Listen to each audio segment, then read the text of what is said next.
Our next presentation will be from Bret Shaw and John Haack from Wisconsin.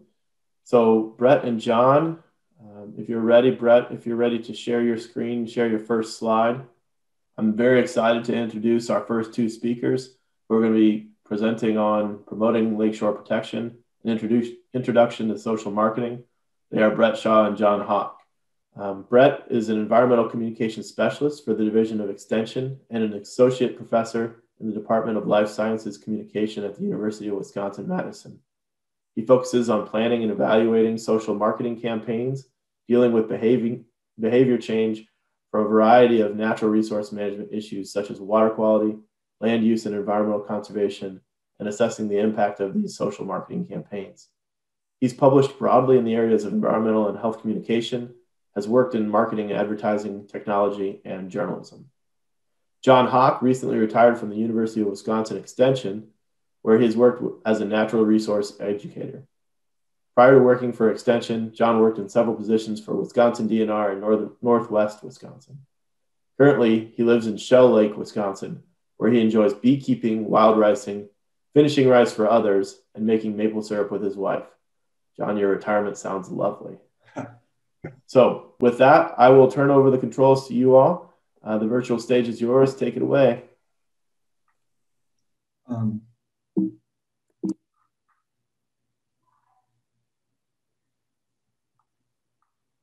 All right. I'm going to start out and give a little background to our project that we worked on. We did this a number of years ago. We started in 2008 and we wrapped it up and kind of did the assessment work in 2017, 2018, 13, I guess it was. And we're calling our project Promoting Lakeshore Protection and that Introduction to Social Marketing.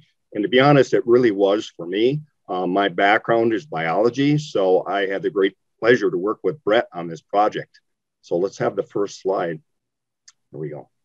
So the background on this project is that Wisconsin, like many of the lake states, has a lot of glacial pothole seepage lakes, and they're seeing increased development over time. We took a sample set of lakes, Long and Des Moines Lake in Burnett County, very typical seepage lakes with a fair amount of development. They're shown here in this aerial photo, and they did have a lake organization, a lake association of both these lakes, and they also worked with the county. We chose Burnett County. They had an active land and water organization in the county that had been promoting natural shorelines for a number of years. So we're just trying to understand how we can make this more effective and communicate betterly by doing a little bit of research. So like much of Wisconsin and the Great Lakes states, we're seeing a big increase in shoreline development in the past decades. 260% in the last 30 years. A lot of retirement folks are enjoying cabins, turning those cabins into year-round properties. And northern Wisconsin is rich with lakes, and this is the trend we've seen in northern Wisconsin. Since 1940, development has increased substantially. The maroon shows the denser development, the green shows less development. And the trends are definitely upward. We saw a big spike in the 90s. And through 2010, a significant increase in shoreline development. These shoreline density brought with it changes to shoreline habitat, both for adjacent riparian wildlife. A number of studies by folks in Wisconsin and Minnesota and elsewhere have indicated those changes. And perturbations to the lakeshore itself, to those shallow shoreline areas that are changing habitat for a variety of wildlife and fishery species. So pretty broadly accepted in the journals that these changes are occurring. On our lake in Burnett County, I think typical of many of the lakes that we see across northern Wisconsin, lakeshore development takes a variety of approaches. The old retaining wall, popular in the 60s, really displaces habitat, concrete walls, shallow setbacks, erosion issues, both from unprotected shorelines and heavy use of the shoreline areas. This is on Long Lake in Burnett County. And in addition, we do still have some natural shorelines where people both maintain them or they haven't been developed yet. So on Long and Des Moines, we had a real mix of both developed and natural shorelines. Just what we were looking for to approach the study with. So my career with University Extension has spent most of its time working with communities, lake organizations, county organizations, statewide lake groups on developing educational materials, conferences, brochures, and workshops. And typically what we measure when we do that, as if we measure at all, are people understanding the information? Are they getting more knowledge? All right. So my name is Bret Shaw, and this is where I jump in. So this was a partnership that really worked out really fantastically, because I was hired early on in my career as an environmental communication specialist with a focus on social marketing and persuasion.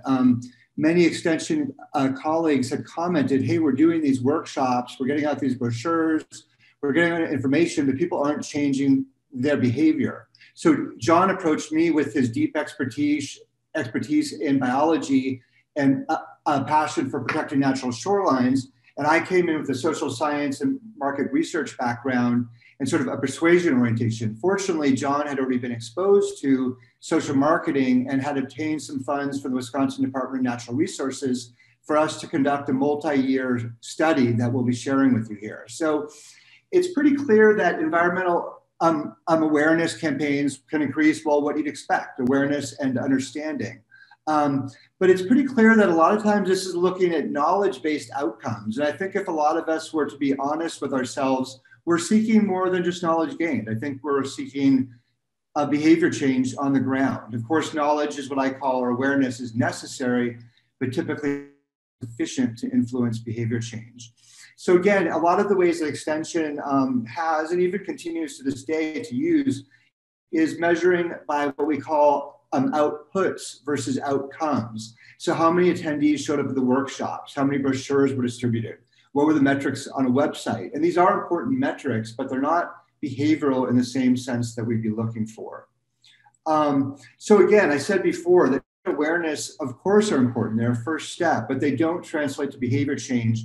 That's called the knowledge deficit field that I work in. And it's that assumption that if only you throw more information at people, they're sure to change their behavior. And that's pretty much not true. And I've also noticed in observations and talking with extension educators as well as other allied professionals that a lot of times the people that show up at the workshops are already a little bit on board with the program to begin with, tend to be more educated. So if we're preaching to the choir, it is an important group, and maybe they serve as opinion leaders or models for people in their community, but it's not really that middle group of people that we're really trying to make a difference on their shorelines. So as John said, why are we focusing on this? So research clearly shows development is harming lakes in past decades, that lots of natural shorelines have been lost, affecting both wildlife habitat as well as water quality. And we're not just talking about ecology here, we're talking about economics. So in Burnett County alone, there's 540 lakes, 955 miles of lakefront, and $5.2 billion in property. So when we're considering a tax revenue and how this affects the local economy, this is a pretty big deal. And of course, the ecology matters as well, strongly. So research on effectiveness of lake outreach and education is relatively sparse. We were talking earlier before the call that there's not that many research that have taken a really deep dive into promoting natural shorelines. So we're excited to share that with you. So one of the things that's often overlooked is self-interest. So when you are passionate about the science of protecting lakes, or for that matter, any natural resource, you oftentimes tell them, like, what good thing is this going to do for the environment? And that's good. And some people are motivated by that. But some people perceive that it's some kind of vague payback in the distant future. Like, how is this directly going to help me, the way I recreate, the way I live, the way I appreciate my lakefront? Natural resource education frequently pursues public interest without fully considering self-interest. So one of the things that John and I did in our research was really understand our audience and where they were coming from relative to this issue of promoting natural shorelines. So what is social marketing? Many of you have probably heard of it before, but it's basically borrowing from commercial marketing, but promoting some kind of pro-social end, usually an environmental or health-related outcome. So the definition here is a program planning process that promotes voluntary behavior of target audiences by offering benefits they want, reducing barriers they're concerned about, and using persuasion to motivate their participation in program activity. Well, some educators might say, it's not my role to persuade. I would just challenge you to think, what's your real goal? Is it changes on the ground? Is it just knowing that they're more informed? I think a lot of people, if they were to explore their soul's deep issue, realize that they really are trying to make a difference on the ground. And therefore, what makes social marketing is unique is its focus on behavior as an outcome. So John and I never saw Long and Des Moines lakes as being important, right? They were model lakes that were relatively average in terms of the lake associations that they had, the type of lakes they were. So we were trying to generate insights that could be applied to other lakes, which indeed they have been. In fact, John will paste in a link to a resource online that encapsulates all of the different social science that we've done related to this project with you. But first you pick a behavior to address in social marketing. In this case, we wanted more natural shorelines on people's lake shores, targeting lakeshore property owners. You identify the perceived barriers and benefits of both the current and preferred behavior. So if people have a highly manicured landscape, why is it they're doing that? What perceived benefits do they see? What are some of the barriers that they see to adopting a more natural shoreline? So we'll share some of that information with you, but we really took a psychological approach to understanding our target audience. I'll also be talking in just a few slides about the different behavior change tools or psychological constructs that we used to design. Then what John and I will be sharing with you is conducting a pilot study to adjust the use of the tools. But then what you'll find is that John and I learned a lot. Mostly, much of what we did work, which we'll share with you, but you also learn lessons of things that don't work. And you do a small pilot study like we did here before implementing the program at a broader regional or statewide level, as many of the tools that John and I picked up were used on other lakes around Wisconsin. So what are some of the social marketing tools? So some of the big ideas here are encouraging a commitment. That's getting people to commit to doing something, to making a change. Like in Weight Watchers, it might be standing in front of a scale and saying, I'm going to lose weight. But it's somehow or another making public in front of your family, neighbors, or peers that you're willing to make a change. Another common tool in social marketing is this idea of prompts. And that's giving people reminders in order to perform the behavior in question. Social norms are also commonly used in social marketing. And the social norms are this basic idea is that we tend to follow others' behavior as a model of what we should do. So if social norms are poor and everybody's landscaping is highly manicured, then that's not a positive social norm for getting people to adopt more natural shorelines. Conversely, if people start to shift or evolve toward more natural shorelines, then there's a more positive social norm for adopting those practices. We also wanted to understand what were the incentives and barriers, or I might call motivations and barriers. And then also, if you look around, I mean, I think there certainly are very strong examples of good messaging coming from nonprofits and extension and state agencies. But I think if we're to be honest with yourself, a fair amount of it's kind of dull. Like it falls back on heavy content and can somehow forget that visuals are sometimes the first people that draw people in. And also the idea that while lakeshore property owners are a more educated demographic, generally speaking, is you want to use language that's accessible, concise, and easy to process. So in terms of this idea of encouraging commitment, the basic idea here is it increases the likelihood of compliance with future requests. So if I stand in front of you and say, hello, everybody, I'm going to exercise every day for the next week or 5 out of 7 days the next week, I'm statistically more likely to actually do so. It doesn't mean I will, but I'm more likely to. And the idea is that active commitment alters how people see themselves. So if I say something publicly or write something down, I'm more likely myself as someone who's going to perform this type of behavior, which in this case is adopting more natural shorelines. And just broadly speaking, written commitments are more effective than verbal if you can get people to sign pledges. And then making commitment public or within the group also increases effectiveness. Prompts. These are clear. This was a harder thing to do in the context of promoting natural shorelines. But the idea here is that providing explicit instructions, don't like say, save our lakes or save our habitat, but give people specific instructions of what they do, what they can do to promote natural shorelines, promote wildlife habitat, and protect water quality. The idea here is that the prompt should be placed as close in time or space as possible to the target behavior. So in this case, you'd want it to be on the property, near the shore. There could be different cues within the house that makes the family think about natural shorelines and their benefits. I won't go into point of purchase specifically, but one example, if you had a lawn, would be to encourage people not to use fertilizer with phosphorus in it that could run into the lakes. You could potentially promote, which we did, and John will be sharing with you about native plants for rain gardens or natural shorelines. So some of the things we did was incentivize people with native plants in order to encourage them to plant them on their.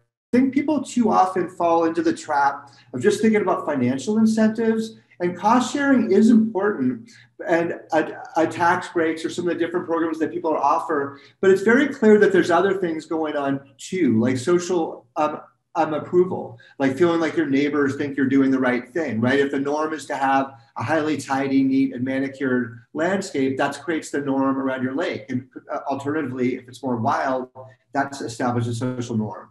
People appreciate a public acknowledgement, like feeling appreciated amongst their community and neighbors. Also, let's not forget altruism, which is some people just want to do the right thing to feel like they're protecting a resource that they care about.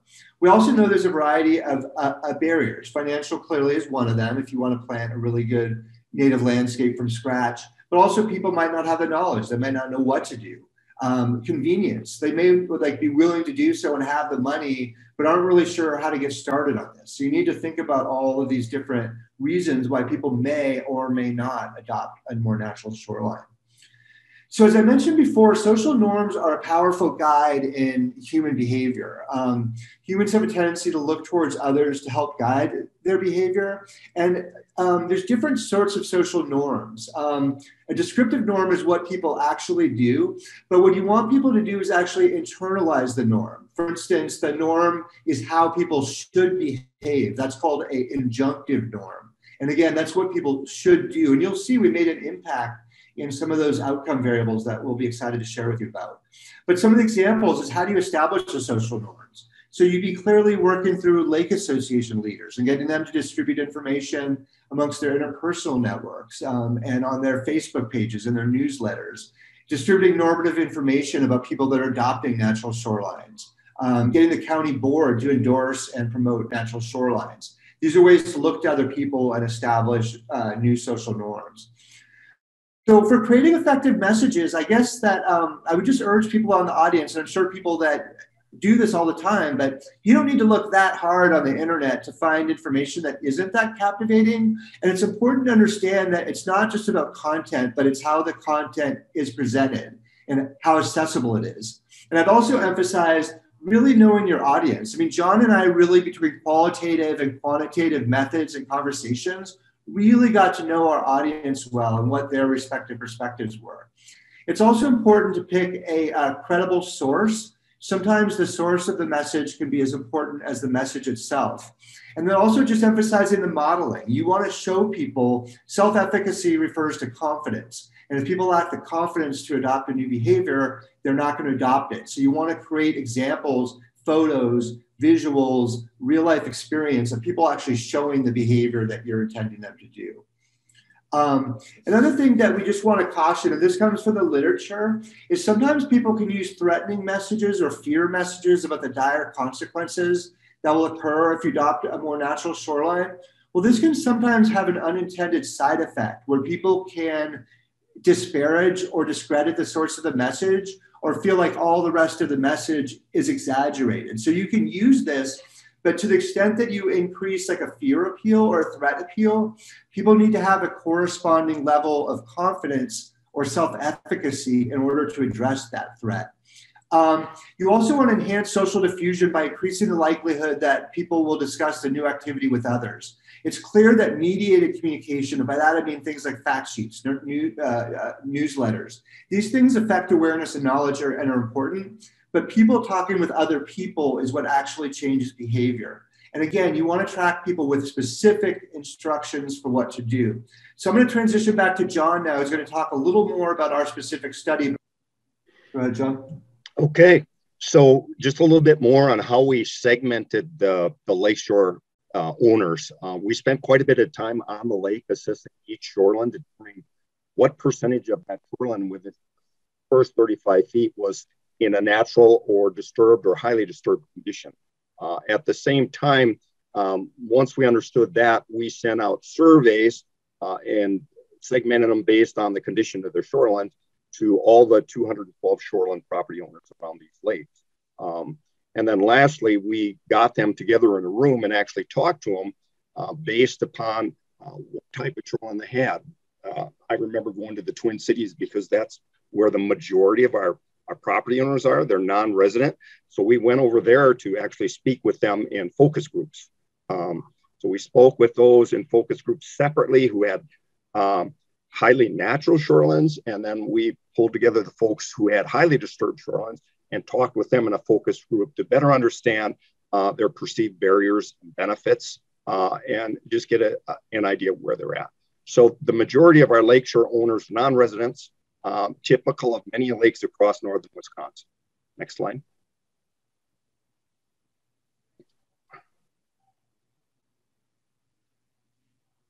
So when we looked at how big their shoreline was and how disturbed it was, it probably makes common sense that the majority of properties with highly disturbed percentage of shoreline were the smaller ones. The average was 155 feet or less.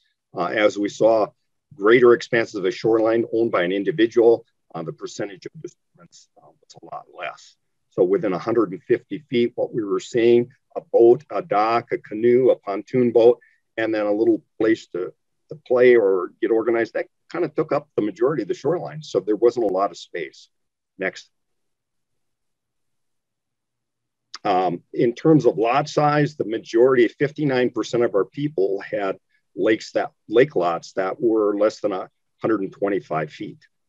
So that brings up some challenges and barriers right off the bat when we spoke with people in terms of how they assess their shoreline. Next. So in those focus groups and phone interviews that we did, what we learned right off the bat was that family needs, I think it's probably intuitive to most of us, that family needs were number one. They really needed to be able to enjoy their shoreline with their kids and grandkids. Quite often, grandparents own these properties for grandchildren bait to bring their kids and their grandkids to the shoreline. So it was really important. What we did see was not much difference in attitude or knowledge based on the conditions of their shoreline. So those with highly disturbed pretty much knew the same things as those with mostly natural. Next slide.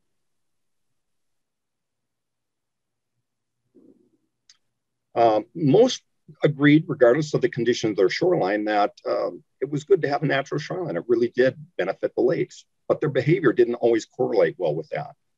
And self-reported conditions don't mirror observed conditions, and that's probably true for all of us. We have self-confirmation biases that we don't see our shoreline in that highly disturbed state. We probably think it's pretty healthy, even though it might be very disturbed. Greater difference in attitudes and self-reported behavior based on identified conditions of how they saw themselves. Next slide.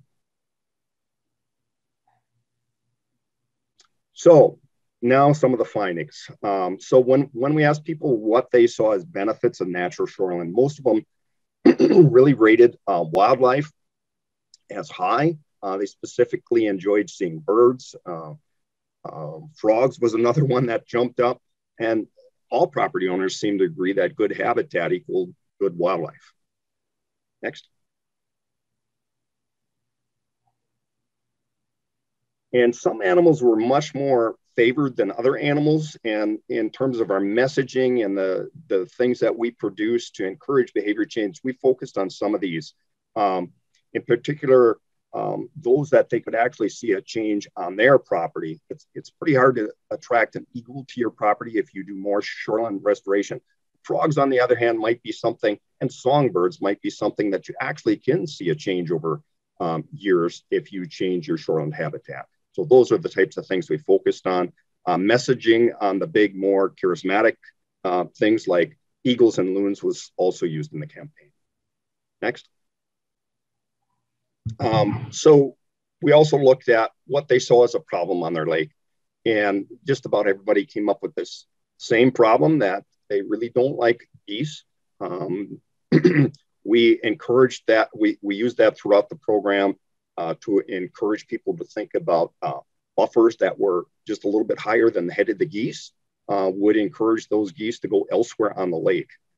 We also partnered with the county. The county happened to be one of the highly rated trusted sources of information that we found throughout our survey.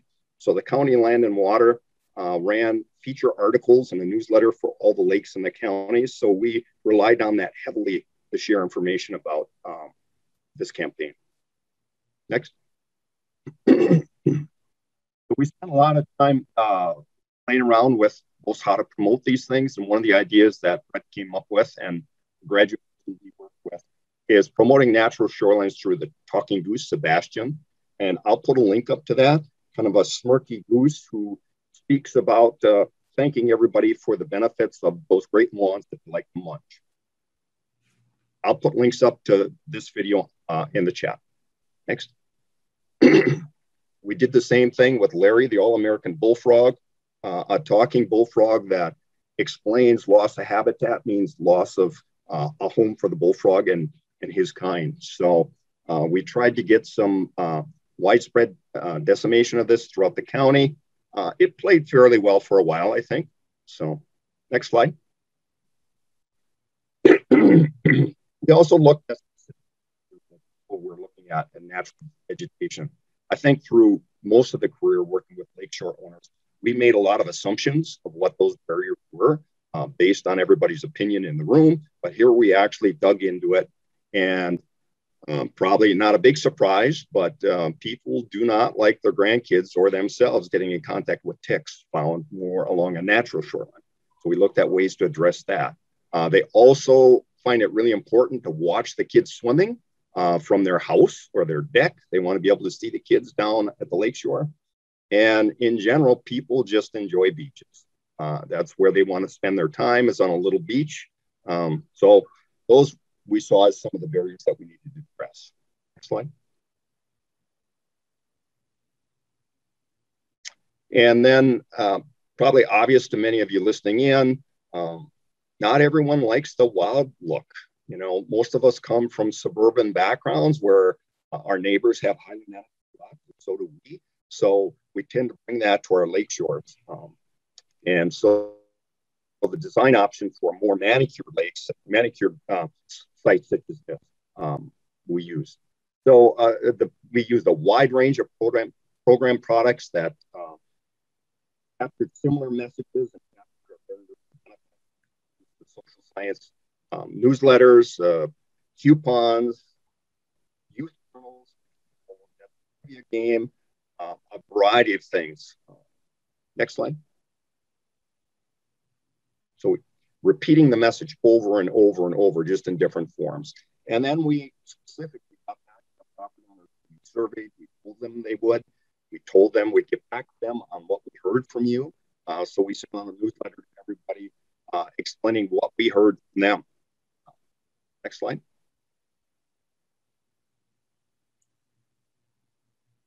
One of the projects we partnered with Burnett County was a top 10 shoreline plants.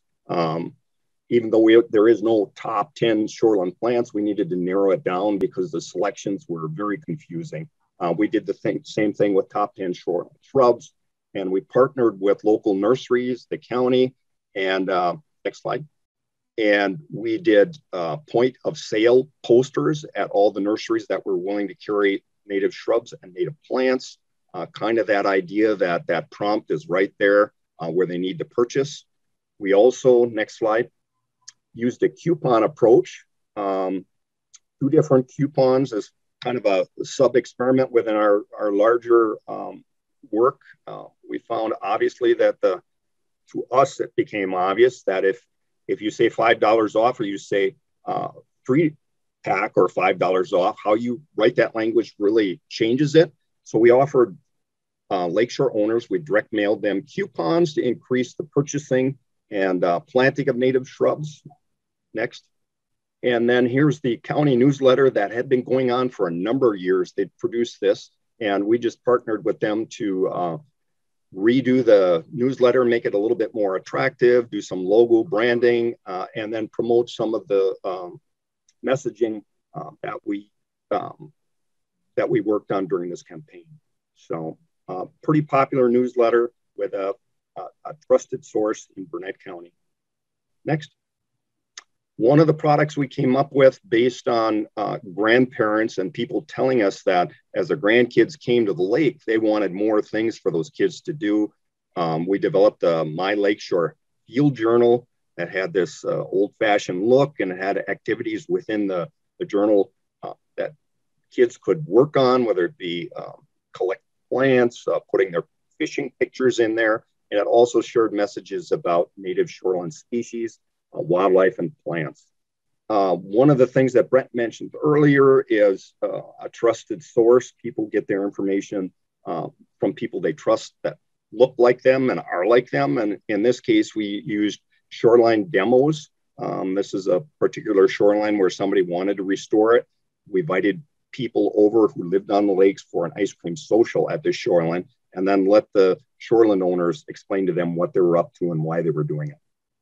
One of the other things that we developed is this lakes trivia game. Again, something they could have at the cabin when grandkids or kids stop by, and it's got a variety of cards, much like any trivia game. But in this case, it lake facts and lake biology and a little bit of lake history thrown in there too. All right. So John shared with you the multifaceted, multi-year campaign that we worked on. And one of the things that was super cool is we both had the luxury of being able to, and really the expectation from the Department of Natural Resources, to evaluate the work that we did, both from a social science standpoint, as well as from a natural resources response standpoint. So first, in terms of evaluating our campaigns material, most of it was judged relatively favorably. We think that a variety of materials likely contributed to a shift in preferences towards more natural shorelines and increased perception of social norms. So like sometimes when I do work, people are like, oh, I sent out a packet and people didn't change behavior. I think the work that I did here with John and other partners shows that this is really a sustained, multifaceted effort. So you don't expect a one and a done kind of approach to outreach on a behavior change of this magnitude. So this is just kind of interesting. One of the things we looked at comparing 2008 to 2013 was whether people preferred a more natural shoreline or one that's more controlled by me.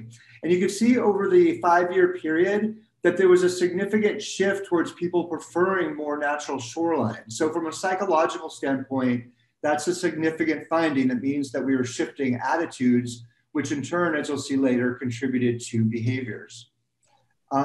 You'll also notice that in terms of perceived barriers that people have, and we researched this through focus groups, is John mentioned an obstructed view of the house, more ticks, reduced access to the lake, more messy appearance. Whatever you saw, generally speaking, there was a trend towards perceived barriers being lower at the end of the social marketing campaign in 2013 than we experienced in 2008. So we viewed this as a positive, also psychological change. This is also important too from social norms. You'll notice that from 2008 to 2013, that people's perceived norms about whether their neighbors think leaving their shoreline in a more natural state was a positive thing significantly went up. And as I described earlier in the conceptual part of this presentation, perceived social norms are a really important predictor of actual behavior. So behavior changes. I'm sure that a lot of you on this call come from a natural resources background and are like, so what? How did that change conditions on the ground? So John and some of his people went and did a parcel assessment, a full parcel assessment using photos that he can comment on more during the discussion period. But we found from 2008 to 2013 that we had 18% more square footage of natural shorelines than we did before. Now, you could look at that a number of different ways, right? If you set a goal of 80%, that might look like a failure. But if you set up a goal of 10%, that might look like a real success. Regardless, behavior change takes time, which we'll reinforce later, and 18% is a substantial change on the landscape. We also want to mention too this notion of stages of change, which is a theoretical framework.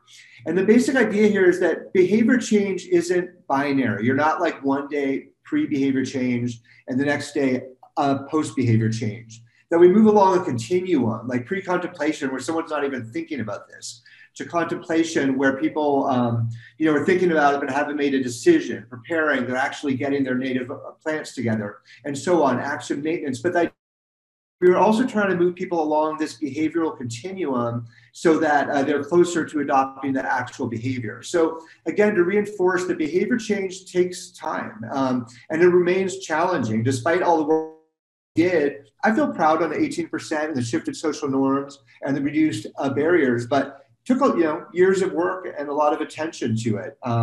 But I think a lot of groups that have invested an investment in a locality do have the wherewithal in order to do campaigns like this.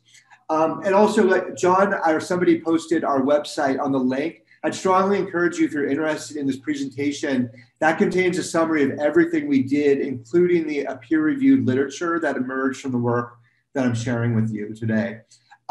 So lessons learned. Generally speaking, property owners with natural shorelines wanted to talk to us, but maybe not surprisingly, those with more highly disturbed properties didn't. So we really early on had to realize that we couldn't talk to everybody the same, and they might have different barriers or concerns.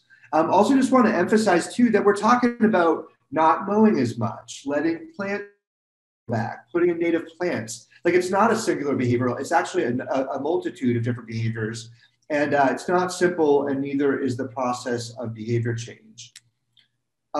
These slides will be posted later. A couple of the resources that John and I used were these books like Navigating Environmental Attitudes by Heberlein, Predictably Irrational, which is by Dan Ariely, and is a look at how behavioral economics can inform how we shape the decisions that people make. Many of you have probably seen Doug Mackenzie Moore and Smith's Foster and Sustainable. It's kind of a Introduction to Social Marketing 101. And you'll also notice that we had a number of peer-reviewed articles that emerged from the work that we did. So that's pretty much the end of the presentation. We wanted to give you the rationale and background, the results of the study, what we did, and the results that we found. So with that in mind, we would welcome any questions that you may have.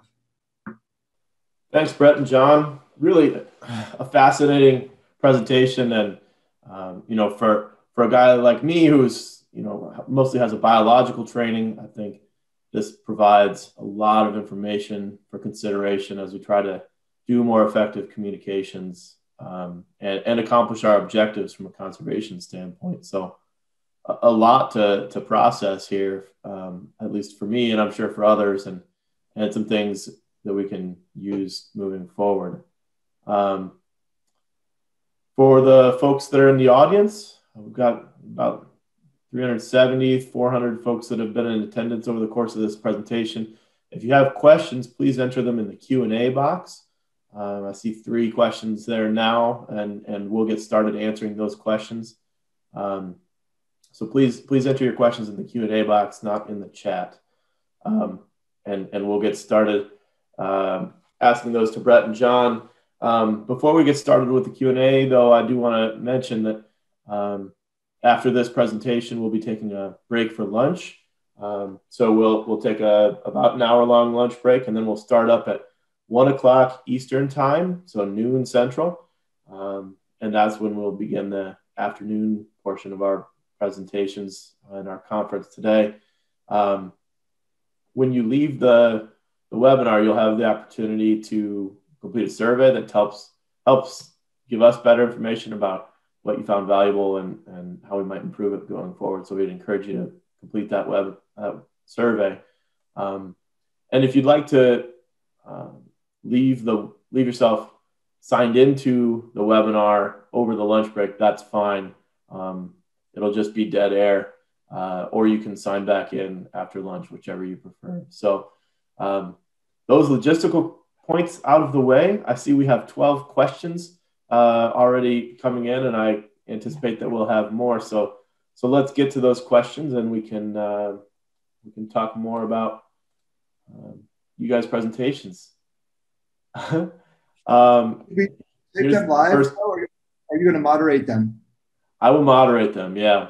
But if you have a favorite question that you really want to answer, I'll make sure that I don't forget it. Okay.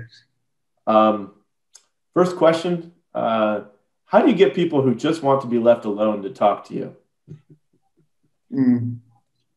John was a local contact, so I'll let him start unless he wants me to. Well, I'll start, and then Bret, you can follow up. But in some cases, you just don't.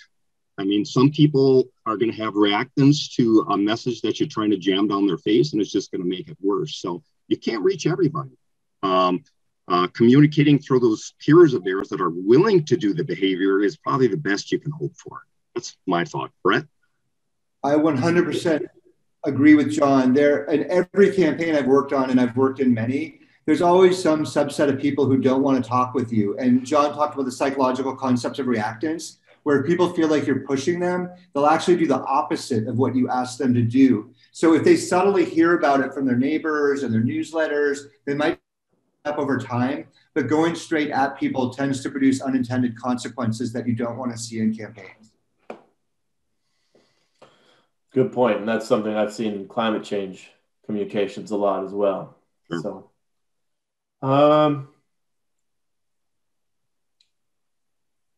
there's a question. So this was a 5-year project. And can you talk about the overall costs for the outreach project and the monitoring of that outreach? Boy, it's been a while. I'll take a shot at it. Here in Wisconsin, we have lake grants provided through the DNR. Somebody can speak more to that later, perhaps, but the lake grants provided us a $75,000 startup where we had to have a local match, and through our county and our in-kinds, we got that local match. So we started out with about 75 grand, and we got another 25 after that to do the follow-up work, develop some of the campaign materials. We got a number of other partners to help chip in. We're at about 100. And I just want to note that even though that seems very expensive and unsustainable for a small lake association, the idea here was, again, to test on a pilot test so that we could scale up these ideas to other lakes, which in fact was done by a partner. So we wouldn't have done that if it was only for those 2 lakes. The idea was to generate insights that would transcend those 2 lakes. Okay, good answer. So next question. If a lake association wants to begin a new campaign to promote shoreland restoration or rehabilitation, what would be the top 2 things you recommend they focus on to begin with? John's more on the biological side, so I think I'd like to see his thoughts first. I have 1 or 2 thoughts. Yeah, I think first, I would look at the materials out there. There is a lot of materials already out there. Second, I kind of want to get an understanding of what the people on that lake, where their heads are at.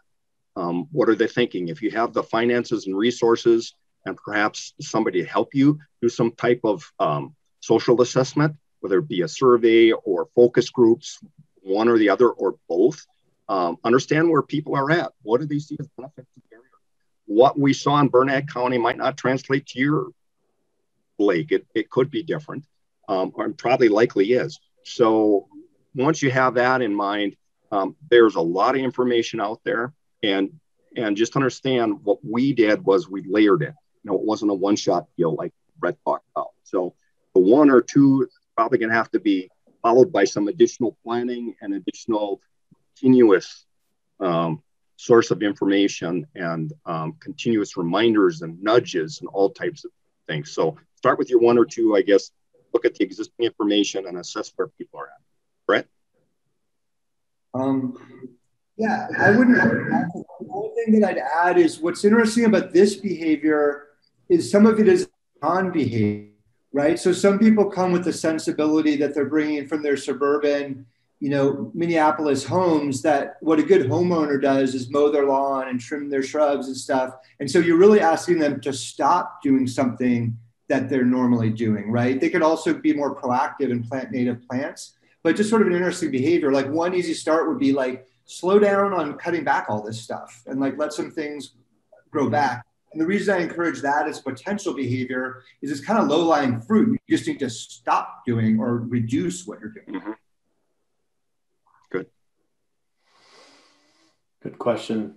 Sort of shifting gears, did you guys do, or are you aware of any research on the benefits of social media as compared to a more print-oriented approach? So the person asking this question said they've got a Facebook following of maybe 1,600 followers for their lake association. They're wondering maybe how they allocate their efforts. I think I'll take that one because we've done probably dozens of social media message tests since doing this project with John. I think it's absolutely a wonderful way if you have active members who are contributing to the group. I mean, it's free. Someone needs to maintain it. You can literally advertise and target going beyond your initial follower list. It's an excellent way to reach people with targeted messaging. And it's part of the mix for any campaign that I work on now. I think when John and I did this, like the demographics tended to skew a little older. Social media was a little less in use, but I think if we were to do that same project today, no question I'd be promoting that as one of the strategies. All right. Next question, you mentioned an older demographic, and we know that lots of shoreline property owners are maybe retired, maybe they're grandparents with grandchildren, or they're parents with kids. Have you looked at any methods that have tried to connect with kids and grandkids who may be messengers to those owners or who may inherit the property themselves as a way to encourage long-term conservation? John, do you want me to start or do you want to? Well, why don't you start about this project and then I could relate something, I guess. Yeah, I think that children actually absolutely can be messengers for change, and it should go both directions across the generations. One of the reasons, if you look at our Lakeshore youth, I forget it's called Lakeshore a journal that was basically designed to be an interactive book for grandparents or parents to do with their kids. Very implied in those exercises is for children to have conversations with their parents or grandparents about the benefits of natural shorelines. It comes across as very educational, and it is, but also an underlying motivation was to build conversations within families where kids could in turn influence upward, and likewise grandparents and parents could influence downward. So we were really trying to create a multi-generational stewardship ethic. This project that we worked on actually nudged the adjoining county organization, the Washburn County Lakes and Rivers Association, to do partner with the local nature center, where they give them a grant, some funding to work with youth to develop and deliver educational information about lakes. So as the youth come into summer camps, they learn about lakes, the importance of shoreline habitat, and that was nudged by this project and a local county lakes association to get the word out to youth. So. Great. Okay, the next question. So for those of us in regulatory fields that want to promote natural shoreline practices, but really don't have a lot of time and resources to do so, what would you consider the most efficient or useful tool in the toolbox to present to local property owners or lake associations?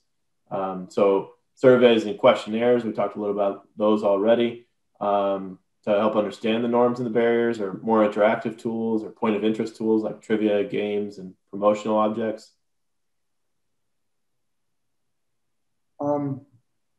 Could you read? I felt like that was multifaceted. Do you mind sort of like peeling off like a piece of that? Because I feel like there's like maybe 3 questions in there. Yeah, so I think the question is for somebody maybe in a regulatory role with very limited time to implement the suite of tools that you guys used, are there particular ones that you felt were most effective? And they suggested some. So they suggested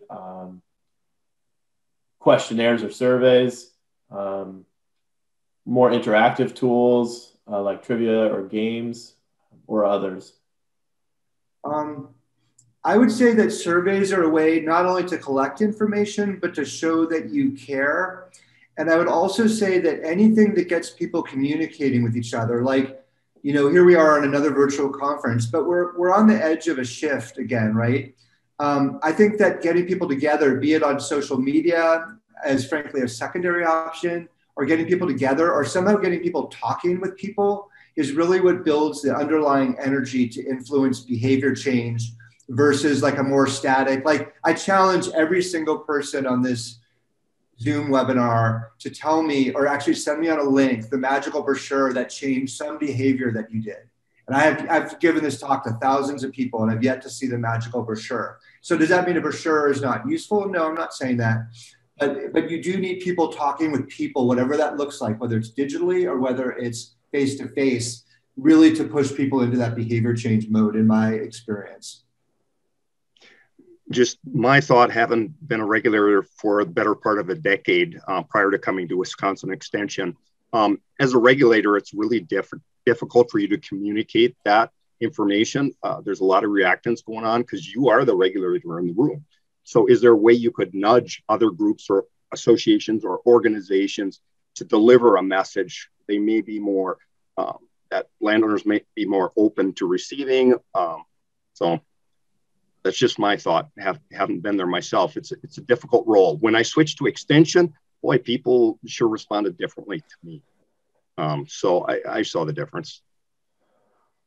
Yeah, so that's a great question. It kind of dovetails onto one of the other questions. So maybe you can expand on that a little bit more. Within this particular project that you guys use as a case study to help learn more about strategies going forward, what was the regulatory framework that was in place for the property owners on those lakes, and how did you guys engage with that and assign those roles and interact in your various roles to discourage the reactance, but encourage the positive messages that you're trying to put forward?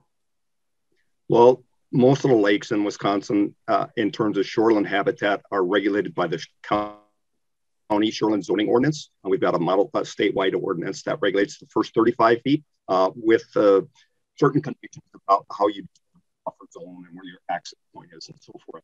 One of the things that I worked really hard not to do when I saw significant violations, both in the buffer zone and in the lake, was not to be the one to be the cop on that day.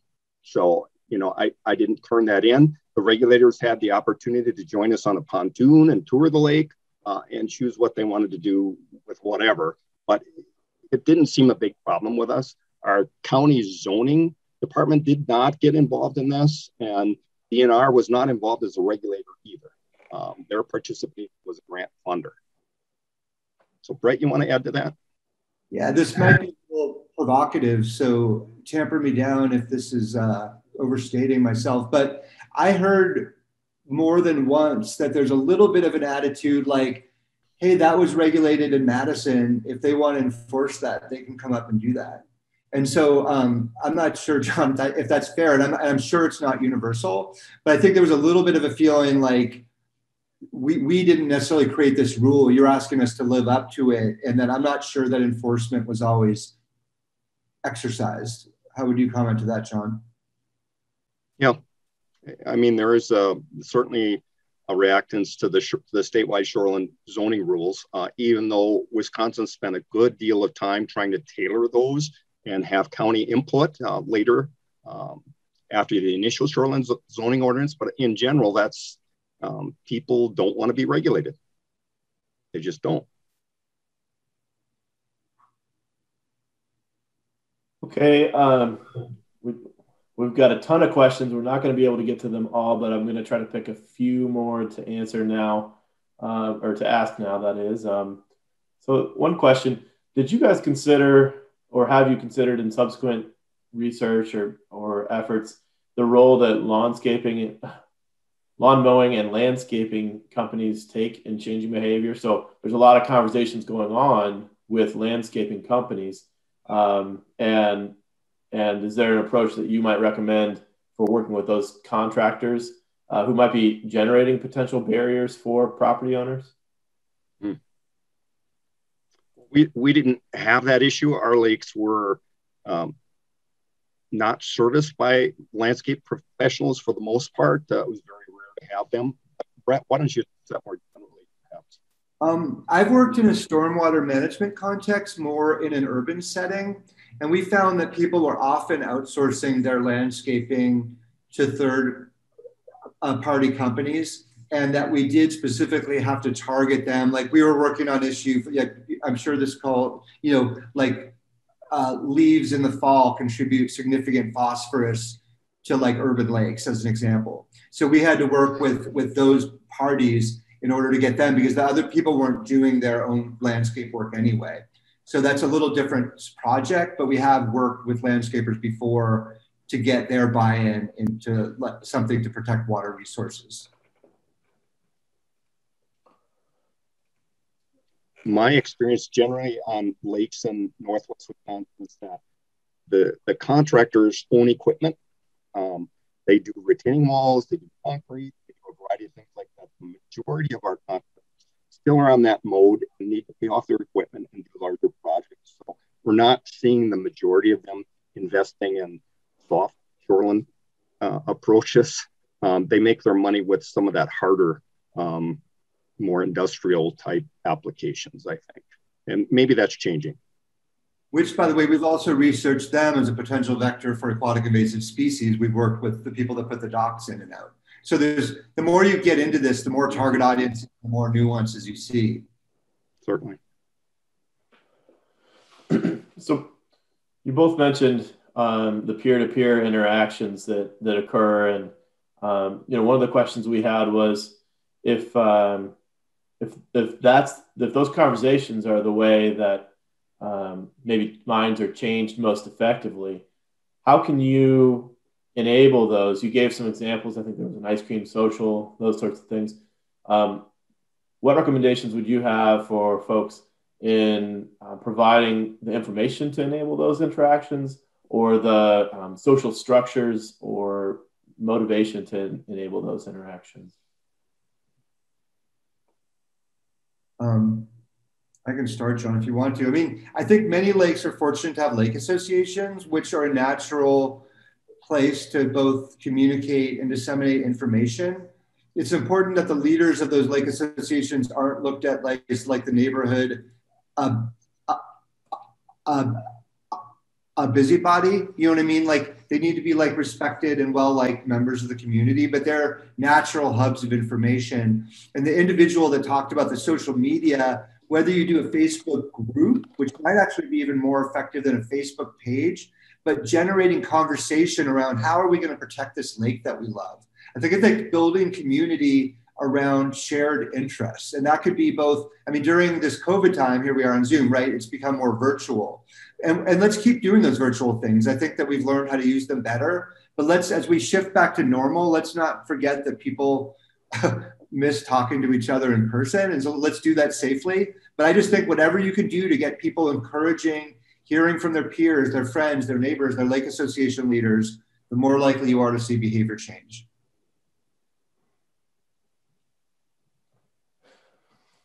Okay, thanks. And yeah, the ice cream social was hitting me with a bit of nostalgia, that's for sure. So, okay, we have a number of questions remaining on the Q&A, but it is time for us to take a lunch break. And so I'm going to let John and Bret off the hook here. I would encourage folks, if you're not able to get the question answered that you had for Bret and John, to follow up with them. Their emails will be on the email that I send out about a week from now, along with recordings of the presentation, PDFs of the presentation, and any follow-up information that comes out from this. So again, Bret and John, thank you. We had almost 400 folks that joined us, and I know they all were very interested. And I was seeing in the chat and the comments lots of comments of appreciation and wow, this gives me a lot of food for thought. So thank you. And thank you everyone for sitting in and listening to us. Thanks. All right, thank you everyone.